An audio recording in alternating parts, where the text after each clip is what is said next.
Border Gavaskar trophy खत्म हो चुकी है और इस सीरीज में हमने दोनों ही टीमों के प्लेयर्स से बहुत ही शानदार परफॉर्मेंसेस देखी विद द बैट और with the ball. Obviously bowlers ने ये सीरीज को डोमिनेट किया क्योंकि दोनों टीमों के पास बहुत ही शानदार बॉलिंग अटैक था। और आज हम बनाएंगे इस बीजीटी की combined playing 11 based on the players performance और उनका क्या इम्पैक्ट रहा टीम में। तो शुरू करते हैं। सबसे पहले तो जो दो ओपनर्स होंगे इस टीम में वो दोनों इंडियंस होंगे, यशस्वी जायसवाल और केएल राहुल। यशस्वी जायसवाल ने थ्रू आउट द सीरीज अच्छा परफॉर्मेंस किया है विद द बैट और केएल राहुल ने भी शुरुआत अच्छी करी थी, पर बाद में थोड़े ठंडे पड़ गए। अगर बात करें कि ऑस्ट्रेलियन ओपनर्स की, तो उस्मान ख्वाजा के इतने रन आए नहीं, उनका इतना इम्पैक्ट रहा नहीं सीरीज में।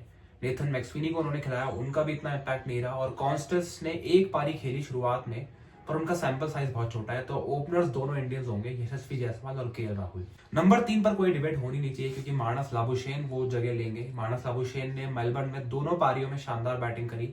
उससे पहले 150 और बनाया उन्होंने, हालांकि बहुत ज्यादा रन नहीं है उनके, पर ठीक ठाक इम्पैक्ट है उनका नंबर 3 पे एज कम्पेयर टू इंडिया के जो नंबर 3 थे। पहले देवदत्त पडिक्कल खेले, फिर केएल राहुल भी बीच में 3 पे खेले उससे, और उसके बाद शुभमन भी खेले, पर लाबुशेन जो है उनसे आगे निकलते हैं।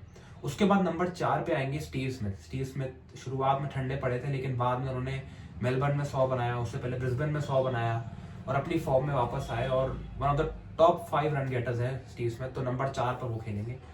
नंबर 5 पे खेलेंगे Travis Head, no doubt series के हाईएस्ट रन गेटर।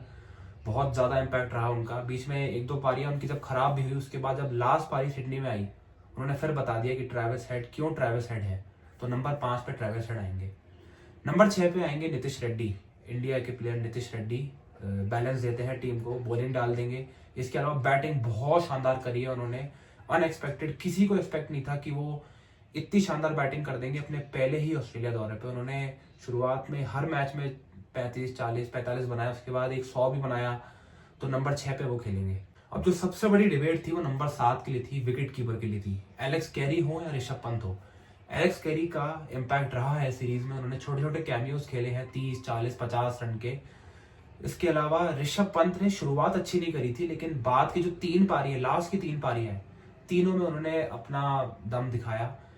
आपको याद होगा पहले मैच की पहली पारी में भी 37 रन बनाए थे ऋषभ पंत ने, जिसकी वजह से इंडिया 150 तक पहुंचा था। उसके बाद हमने 104 रन आउट करके उनको फिर हमने मैच जीता था। उसके बाद इन्होंने 40 रन की पारी पहली पारी में खेली सिडनी की। सेकंड पारी में जो 60 रन काउंटर अटैकिंग खेले, उससे पहले मेलबर्न में ड्रॉ करने के लिए अगेंस्ट अपने जो तरीका है, जिस तरह से वो खेलते हैं, उसको रोक कर उन्होंने 30 रन बनाए। 110 बॉलें खेली उन्होंने शायद।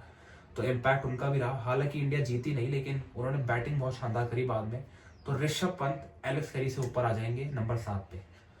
नंबर 8 पे आ जाएंगे पैट कमिंस, और वो उस टीम के कप्तान भी होंगे। शानदार बॉलिंग, शानदार बैटिंग। इसके अलावा नंबर 9 पे बुमराह। नंबर 10 पे कोई डाउट ही नहीं है, स्कॉट बोलैंड आएंगे। स्कॉट बोलैंड ने जिस तरह से बॉल डाला 3 मैचों में, मोहम्मद सिराज भी इस लिस्ट में थे, लेकिन मोहम्मद सिराज से ऊपर स्कॉट बोलैंड को रखना पड़ेगा आपको, क्योंकि उन्होंने बहुत शानदार बॉल डाला है। नंबर 11 जो होंगे लास्ट एक स्पिनर नेथन लायन, क्योंकि नेथन लायन का इतना रोल रहा नहीं सीरीज में, क्योंकि विकेटें भी ऐसी नहीं थी सीरीज में। पर नेथन लायन का बीच बीच में, जैसे आपको याद होगा सिडनी की पहली पारी में शुभमन गिल को आउट करना लंच से पहले, वो एक अच्छा इम्पैक्ट था उनका। इसके अलावा बैटिंग से थोड़ा बहुत दे देते हैं वो, और नेथन लायन एक्सपीरियंस है। तो ये हमारी 11 होगी, इस बीजीटी की कंबाइंड 11 होगी। आपकी क्या राय है इसके ऊपर? आप क्या इस टीम से सहमत हैं, या फिर आप कोई और टीम बनाना चाहेंगे? किसी और प्लेयर को अगर ऐड करना चाहेंगे तो वो कौन होंगे? आप अपनी कंबाइंड प्लेइंग 11 इस बीजीटी की कमेंट करके जरूर बताएं। वीडियो को लाइक करें, शेयर करें और चैनल को सब्सक्राइब करें। Thank you.